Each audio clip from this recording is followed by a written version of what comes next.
look into that win by the Copenhagen Wolves. Thank you, Freak.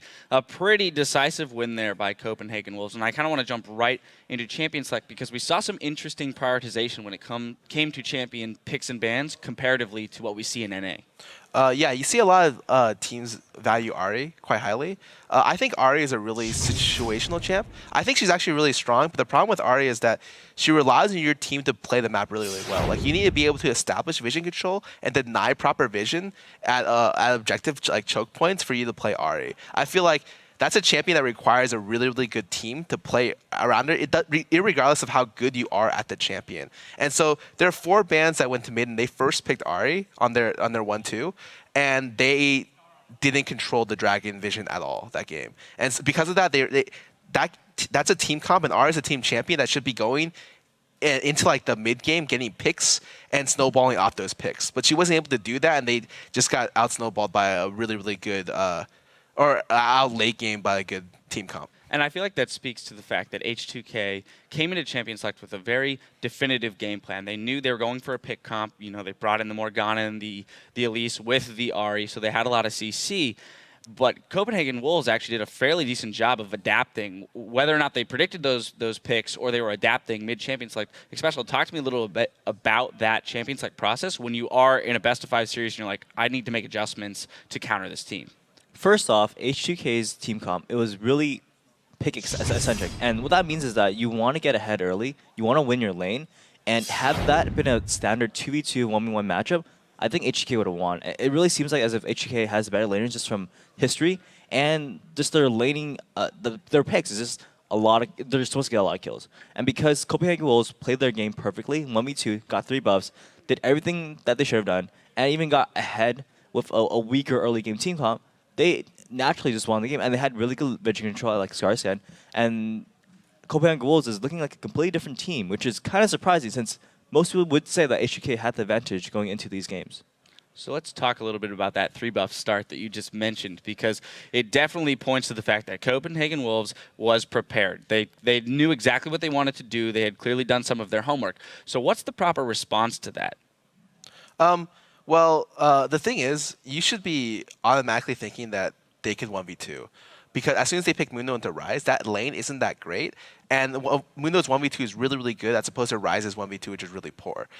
And they didn't seem to be able to understand that they were going to get 1v2'd because they sent both the dual lane bot lane rather than keep the support open to make a play around the map. Not only that, neither team established deep ward control, and so they pretty much were just play like a guessing game on. They kind of knew where people started, but they didn't know exactly where people were going to go. And so they had vision on the late invade on their red side, but conceding 3 buffs is like terrible, and they weren't able to get anything in response. Like, I think off the 3 buff concession, they could have maybe forced a 4-man drag right there, because they saw on the left side ward they were going back to blue side. The jungle and the top lane are going to blue side to farm, and so they could have maybe forced a dragon and dragon dance the damage, but it's like a really desperate move at that point. The correct counterplay was just that the support needed to be ready to be active and moving around the map, and maybe that they needed to establish better ward control at level 1.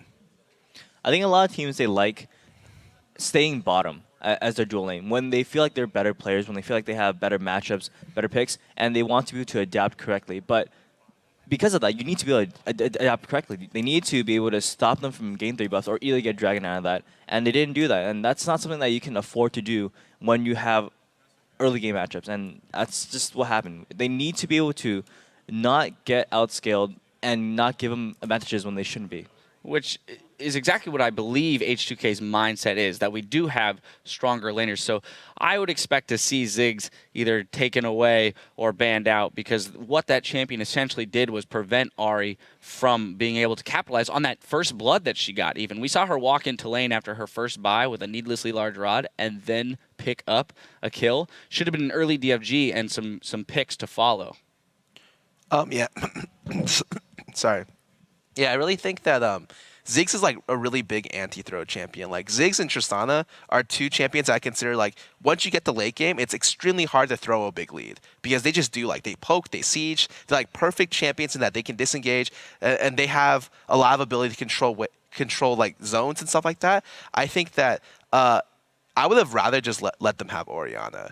And if you wanted to run Ahri, because Ahri is much easier to get picked picks on and much easier to gank than Ziggs is.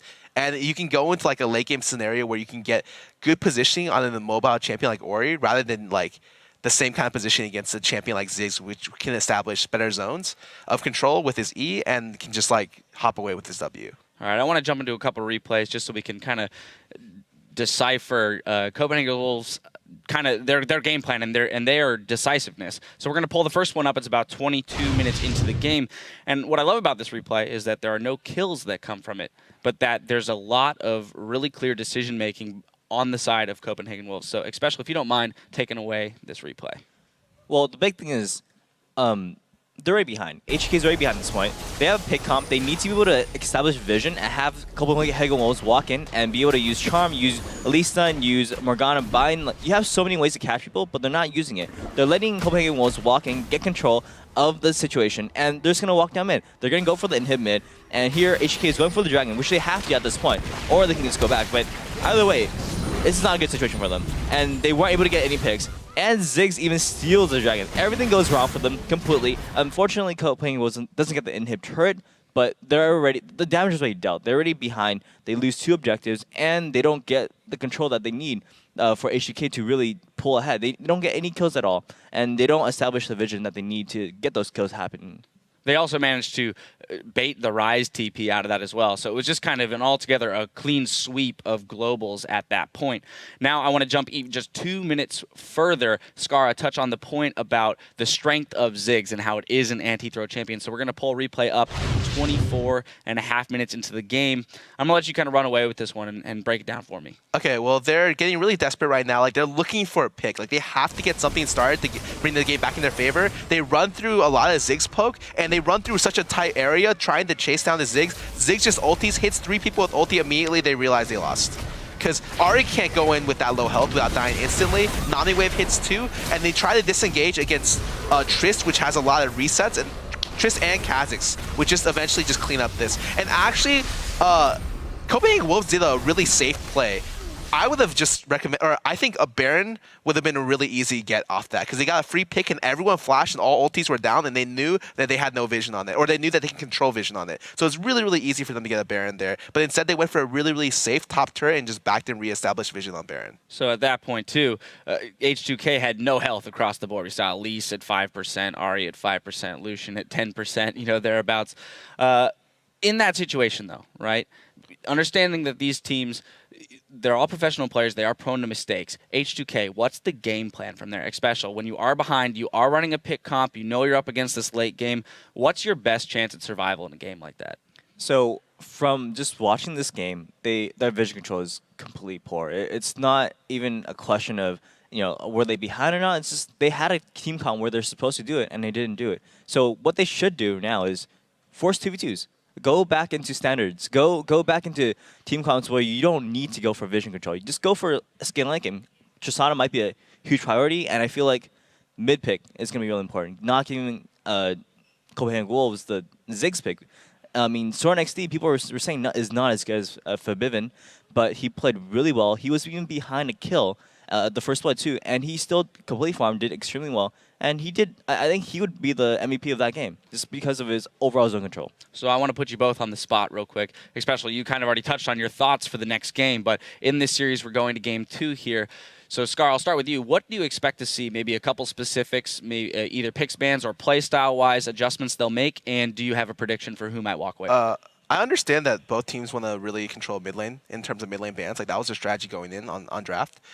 If they want to do that, they need to be really, like, I agree with Xpecial. I think their vision control is not that great, H2K's. And so they should be looking for stuff that dominates lane and maybe skills well as well. And then so with that in mind, maybe they should look for something along the lines of, like, I think Ziggs would be a good pick, but maybe Fabian wants to carry hard. Like, I can understand Ahri. I know both players really, really want Orianna. So Orianna is going to be a very contested pick as usual. And then I guess in this situation, they just want to make sure that if they can't get a 2v2 lane setup, that they at least scale really well into the late game. Because I think they can take team fights even without great vision control, as long as they have, like, appropriate scaling. So do you think if they make those changes that H2k will walk away with the game, or are you thinking that Copenhagen Wolves might have this locked up? I I honestly want to see how they adapt to it because I think Copenhagen Wolves are already established that they understand 1v2s a lot better than H2k. So with that in mind, it's like, well, how do they adapt? Now I want to see how they play out the level 1. If they deport the level 1 and then react appropriately, then maybe I give them higher chances of winning. But as it looks like Copenhagen Wolves may just run away with the series. Alrighty, then Xpecial, a quick prediction at all? I think if H2k can adapt and win this game, I think they'll win it. And if they lose this game, I think it's going to be 3-0. All right. There it is. All right. We've got a couple predictions to keep track of. We do have to take a quick break, but when we come back, it's game 2 between Copenhagen Wolves and H2k Gaming. Don't miss it. Maybe a top lane outer, but Inhibitor's going to be under fire soon. And here comes the ultimate. Oh! Well, that just happened. Febiven. Catch your flash. I'm almost there, guys. Febiven. Trashy. Febiven. Trashy. Sorry. Nice. Great, guys. Want a Baron? Nice. Okay. Good job, guys. Nice. Good.